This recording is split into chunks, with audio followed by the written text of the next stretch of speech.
The Statue of Liberty was built in a mysterious workshop in France. This workshop belonged to the artist Frédéric Auguste Bartholdi, who decided to create a sculpture that would be remembered as a symbol of freedom. However, the statue would not only be remembered as a work of art, it would also be a symbol of peace in the seas and continents. When Frédéric created the Statue of Liberty, he not only had an artistic outlook, but also a strong idea of achieving world peace.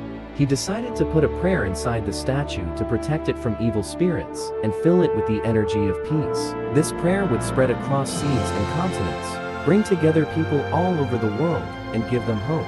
Frédéric shaped the Statue of Liberty step by step in the workshop. One detail symbolized the unification of humanity and the celebration of peace. However, every night a dark aura began to surround the statue.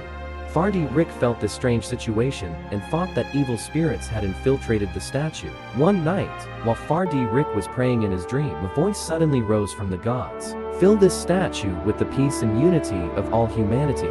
It will drive away evil spirits and make this work a symbol of hope and freedom worldwide."